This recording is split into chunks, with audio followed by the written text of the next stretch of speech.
મૃત્યુનો વાડો. અમારો ગામ મોરબીની નજીક આવેલું છે, જ્યાં અનેક પસ્તાવાના કિસ્સાઓ છે. ગામના મોટા વિસ્તારમાં એક જૂની હવેલી છે, જેને મૃત્યુનો વાડો કહે છે. સદી પૂર્વે ત્યાં એક ક્રૂર જમીનદાર રહેતો હતો, જેની ક્રૂરતા અને ભયંકરતા માટે જાણીતો કહેવાય છે. આ જમીનદાર પોતાની જિંદગીના અંતે એક ભયંકર હત્યાકાંડનો શિકાર થયો. ત્યારથી આ હવેલી શાપિત માનવામાં આવે છે. ગામના લોકોના મતે રાત્રે ત્યાં કોઈ જઈ શકે નહીં. દરેક કુટુંબમાં કોઈને કોઈ ભયંકર ઘટનાની વાર્તા છે. એકવાર ગામના બે યુવાન મિત્રો રાજ અને શ્યામ હવેલીની ગુઢમતાની તપાસ કરવા રાત્રે ત્યાં ગયા. રાત્રિના 1 વાગે તે હવેલીમાં પ્રવેશ્યા. અંદર અંધકારમાં એક ભયંકર શાંત થઈ ગઈ હતી. તે હમણાં શાંત થઈ કે કંઈક થવાનું હતો તેમ લાગતું હતું. તેઓ જ્યારે હવેલીની મુખ્ય હોલમાં પહોંચ્યા ત્યારે તેને લાગ્યું કે કોઈક તેમને જોતા હોય. થોડીવાર પછી એક છોકરીનો અવાજ સાંભળ્યો. કોણ છે? તમે અહીં કેમ આવ્યા છો? તે ભયભીત અવાજે પૂછ્યું.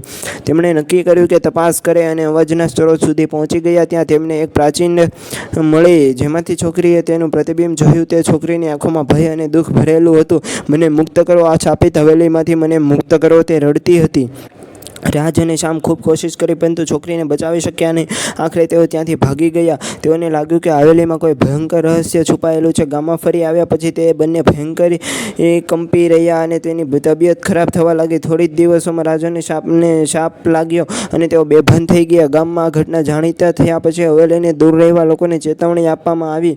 મૃત્યુનો વાડો આજ સુધી અજાયબ છે અને એક એવી જગ્યા છે જ્યાં કોઈ જવાની હિંમત કરી શકતું નથી. બીજો ભાગ જોઈતો હોય તો લાઈક અને સબસ્ક્રાઈબ કરી દો. તમારે ઘરે બેસીને લાખો રૂપિયા કમાવા હોય તો આજે 299 રૂપિયાનો કોર્સ લો અને આવતા મહિનેથી 1 લાખ કમાવાના ચાલુ કરી દો. તમારી આખી જિંદગી બદલાઈ જશે.